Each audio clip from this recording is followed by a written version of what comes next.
porque já estava planejado pela comissão técnica do Tite, treino hoje pela manhã e amanhã de manhã no Ninho do Urubu, no sábado, domingo uma folga e aí segunda-feira reapresentação, porque aí vai direto até sábado, jogo da decisão, outro sábado, dia 30, 17 horas, Maracanã, jogo decisivo contra o Nova Iguaçu, abre a final do Campeonato Carioca, aí o Flamengo encara o Nova Iguaçu, domingo de manhã treina no Ninho do Urubu e logo em seguida viaja para a Colômbia, onde na terça-feira já encara o Milionários pela estreia da Copa Conmebol Libertadores, transmissão exclusiva ESPN Star Plus, sempre bom lembrar. Mas, claro, antes da Libertadores, como a gente já destacou, tem esse confronto importante aí contra o Nova Iguaçu. Um dos destaques do Nova Iguaçu é o Bill, revelado ali pelo Flamengo. Em 2020 fez um golaço de fora da área com a camisa rubro-negra, uma vitória no finalzinho sobre o Volta Redonda, animou muita gente, deixou o Flamengo, passou por CRB, Ponte Preta, também foi para a Ucrânia, o Dnipro, e agora está aí no Nova Iguaçu, brilhando, fez uma boa campanha, o Nova Iguaçu vem muito bem. Ele conversou ontem com a reportagem da ESPN, falou bastante sobre esse momento do Nova Iguaçu e como se portar diante desse Flamengo que praticamente não sofre gol. Sofreu umzinho do Nova Iguaçu. Está sendo um momento especial para nós, né? A gente conseguir realizar o nosso sonho de chegar numa final de campeonato contra, acho que um dos times top 3 do Brasil, se não do mundo. Primeiramente, a gente pensa em competir. Competir bastante, incomodar o Flamengo de alguma forma. Eu acho que a gente surpreende mais quando a gente joga, quando a gente mostra a nossa qualidade, a gente mostra o nosso poder ofensivo, que também é muito bom, é muito interessante de ver. A gente também tem essa parte de posse de bola, de propor o jogo. Acho que a tônica da nossa equipe é essa daí, mostrar também que a gente tem uma qualidade acima da média. Tá então, Glaucia, o Bill, que, como eu disse, tem passagem pelo Flamengo, começou lá, conhece bem, então sabe que vai ser difícil encarar esse Flamengo em 2 partidas no Maracanã, as 2 partidas, 30, o primeiro jogo, num sábado, 17 horas, o outro jogo inicialmente marcado para domingo, dia 7 de abril, só que aí o horário ainda não está definido.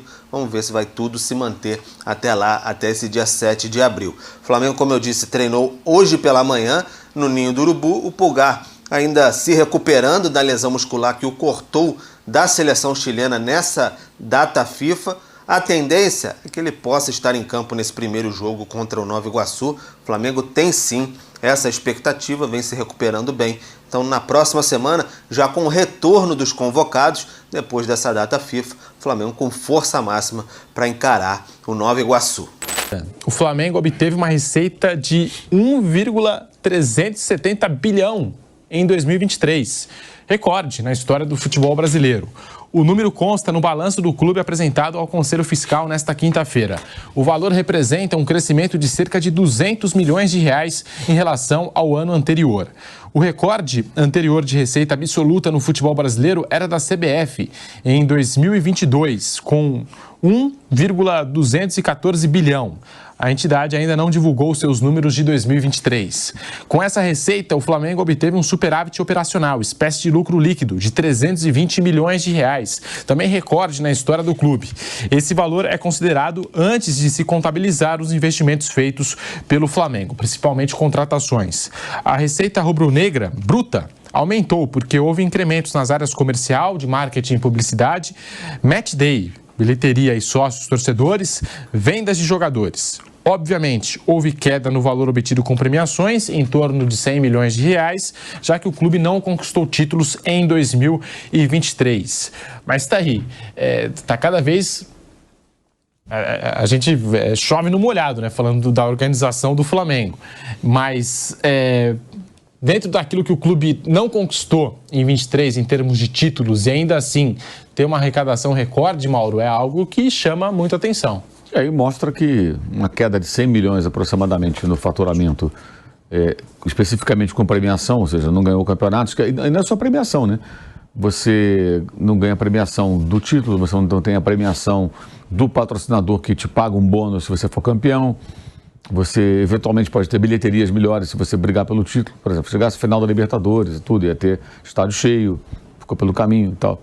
A Copa do Brasil, pelo menos, foi até a final. Então, nesse aspecto, ele arrecadou com bilheteria do jogo. Mas o Flamengo deixou de ganhar mais dinheiro ainda e assim bateu o recorde de faturamento. Isso mostra a falácia que é aquela tese utilizada por dirigentes aí de outros clubes, que tem que montar um time forte para ganhar premiação, para pagar a conta. Na verdade, você monta um time forte, não ganha premiação, porque só um é campeão, a maioria deles não ganha, né? E não paga a conta, não consegue pagar. E se ganhar a premiação, também não é o bastante para para quitar uma dívida. Qual é a premiação? Campeão da Copa do Brasil, ganha o quê? 50 milhões, 70 milhões? Acho que é 70. 70 milhões. 70 milhões. Os caras têm que dar o prêmio para os jogadores que ganharam, tem as despesas correntes normais, aí deve 1 bilhão. Fazer o que com 70 milhões? Não resolve nada, é uma tremenda grana. Mas a dívida é muito maior. A dívida de curto prazo é 400 milhões, 350. O que você tem aí? Ganha a Copa do Brasil, eu tenho 70 milhões. Limpos, líquidos? Não, tem que pagar o bicho dos jogadores e tudo. Que ficasse os 70. Não resolve, gente. Isso é uma falácia. Tem que montar um time forte, tem que apertar o cinto. É o tal do remédio amargo. O Flamengo tomou o remédio amargo, agora está aí aproveitando. E não aproveita mais pela incompetência na gestão do futebol. Que, aliás, é uma questão que deveria ser mais discutida. E a política atrapalha tudo.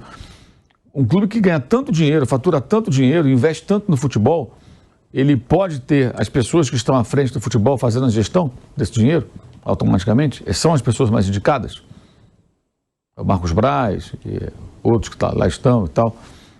Então, a sorte dos rivais do Flamengo é que o Flamengo é incompetente no futebol e não consegue tirar proveito do seu poderio financeiro. Se tivesse a mesma competência que tem em outras áreas no futebol, com essa grana que possui, seria um time vencedor. E não um time que passou o ano de 2023 não ganhando nada, nenhum título. Que é vergonhoso. Esse balanço torna mais vergonhoso ainda do que o futebol do Flamengo fez no ano passado. Jogadores, dirigentes, todos envolvidos diretamente nesse negócio. Vergonhoso. Você pega o número e vê, caramba, o clube tem dinheiro, contrata pra caramba, mas não ganhou nada, né? Nós somos bons? Será que são bons? Mas é política que manda nisso, ainda mais num ano de eleição como esse. E dá para dizer que o Flamengo se preparou melhor esse ano? O Mauro contratou, por exemplo, o De La Cruz, o Vinha, enfim, comparado ao ano passado. Essas receitas ajudam, né? Mas dá para dizer que o Flamengo se preparou melhor para a temporada 24 depois do que aconteceu em 23, dos fracassos em campo? Em tese, sim, acho que mais pelo técnico, né? Pela comissão técnica, que agora o Flamengo conta com o Tite, um técnico acho que mais preparado para lidar com o que acontece no clube, né? Um clube que teve a marca aí de um grupo de jogadores que não se davam com o técnico A, técnico B, os técnicos sempre pagando a conta sozinho, né? Sendo demitidos, ganhando a multa, indo embora para casa, e os jogadores ficavam lá. Mas muitos saíram também. Então acho que essas mudanças todas podem ser saudáveis. Até agora tem sido, né? O time tem ido bem. Mas a hora da verdade é agora, quando começarem as competições mais importantes, além, claro, de cumprir a obrigação, tem a obrigação agora de ganhar o título estadual contra o Nova Iguaçu, né? Flávio Prado, Vanderlei Nogueira, tá aí esse Flamengo muito bem resolvido financeiramente, não é de hoje que a gente fala, enfim, como eu disse, é cada vez mais chovendo molhado falar da organização do Flamengo, mas num ano sem títulos, ter uma arrecadação desse porte, é de impressionar, Flávio Prado. Então, e aí a gente aqui imaginando o que está por vir. Dentro da normalidade, o Flamengo ganhará alguns títulos esse ano. Ele é favorito a todos, como o Palmeiras também, mas pode não ganhar todos, ou pode até não ganhar nenhum, pode até acontecer, mas o normal é que ele ganhe alguns títulos, o que tende a aumentar ainda mais esse valor. E aí você começa a ver a disparidade dessas equipes com relação às outras, que estão para trás e insistem em se manter no século XIX, no máximo no século XX, quando o futebol está no século XXI, principalmente em termos de gestão. É preciso realmente olhar isso com muito cuidado, porque senão, eu não tenho nada contra, né? Tipo assim, o Bayern de Munique, até esse ano não será ele, mas o Bayern de Munique ganha todo ano. A gente começa a ter esse risco. Ou na Espanha, Real e Barcelona, são os dois. Eu acho que se os dois são melhores, tem que ganhar, não tem problema nenhum. Mas a gente está caminhando para Palmeiras e Flamengo deitarem aí o tempo inteiro. Você recebe esse tipo de notícia do Flamengo num ano péssimo, financeiramente muito bem. Você vê o Palmeiras, parece que não vai ganhar nada, de repente ele dá uma arrancada e ganha um campeonato brasileiro da maneira que ganhou. Então, Pedro, a distância está só aumentando. Aí você recebe informações do Corinthians, só notícia ruim, por exemplo. Você vê o São Paulo com dificuldade tremenda. Você vê o Vasco aí não sabendo nem o rumo que ele vai tomar. Você vê um Botafogo trocando de técnico, para citar os grandões. A Internacional está comprando bastante, todo mundo diz, pô, está tirando dinheiro de onde? São questionamentos. O Atlético tem um mecenas, até quando?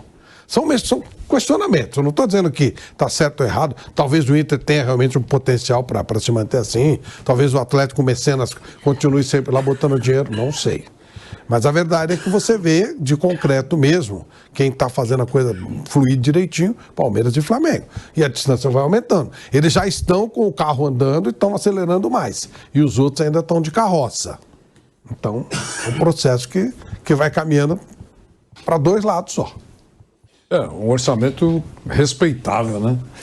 Maior, vai crescendo o orçamento de ano a ano. Aliás, poderia agora, já poderia ter feito há mais tempo. Ainda falta um caso de um garoto, da família de um garoto no Ninho do Urubu, não é, Mauro? Ainda tem É uma família que não fez acordo, entrou na justiça, agora ganhou. O Flamengo está recorrendo. Então, acho que poderia dispensar o recurso, acho que seria tão legal se o Flamengo fizesse isso e acertasse de vez esse último caso para tentar minimizar a dor dessa família, pelo menos, seria legal. Eu acho que não é legal recorrer nesse último caso. Fecha isso e deixa a vida seguir. Mas isso posto, queria dizer que é um orçamento absolutamente respeitável, importante, tem dinheiro para contratar, tem dinheiro para pagar as contas, fazer contratações pontuais, reforçando o elenco do professor Tite, que eu repito, ele tem várias opções, pode fazer muita coisa no Flamengo e raramente o Flamengo vai perder partidas esse ano. Vai perder muito menos do que perdeu ano passado. A gente deu aqui, o Bruno, que deu 20 jogos, né? Não foi? Isso. Foram 20 jogos. Eu acho que vai chegar a um número bem menor do que esse ao longo de toda a temporada, pela qualidade técnica que o Flamengo tem. Tá aí, torcedor do Mengão. Essas são as últimas notícias do Flamengo. A construção do estádio próprio é um sonho do Flamengo, que acredita ter encontrado o local perfeito, mas vive uma divergência financeira com a Caixa Econômica Federal. Dono do terreno do gasômetro, o clube deu um passo importante apresentando o projeto e, apesar do impasse sobre valores, está confiante na concretização do negócio. Hoje, a diferença entre o que o Flamengo está disposto a pagar e o que a Caixa projeta receber é de 150 milhões. O GE apurou que o Flamengo topa investir até 250 milhões na compra do terreno que irá construir o estádio. O preferido é esse gasômetro, mas o clube trabalha com outras duas possibilidades no radar. Pelo plano A, rubro-negro, a Caixa deseja uma venda por um preço maior, principalmente pela valorização do fundo, e fala-se nos bastidores em algo perto de 400 milhões. O Flamengo apresentou à Caixa o projeto para a construção de uma arena para 75 mil torcedores. Em um primeiro momento, o clube trabalhou com a possibilidade de receber 100 mil pessoas, mas recalculou a capacidade após nova avaliação da área disponível e do custo da operação. É importante destacar que apresentar o projeto difere de apresentar a proposta para a compra do terreno. Isso porque, como o presidente da Caixa indicou, ainda há impasse financeiro. O clube aguarda uma resolução para oficializar a oferta. Enquanto isso, a Caixa acredita que haverá uma definição até o fim de 2024. O Flamengo e a Caixa não falam a mesma língua em relação ao preço do terreno que foi comprado pela Prefeitura em 2012 por 220 milhões e revendido ao Fundo de Investimento Imobiliário Porto Maravilha, administrado pela Caixa Econômica Federal, que se tornou proprietária do local. O Flamengo, por sua vez, tem como exemplo a recente compra de um terreno na região por parte da Prefeitura do Rio de Janeiro para a construção do Terminal Gentileza, considerado o maior integrador de transporte público da capital carioca, embora as condições tenham sido facilitadas e o preço tenha sido menor em função de ser uma benfeitoria para a cidade.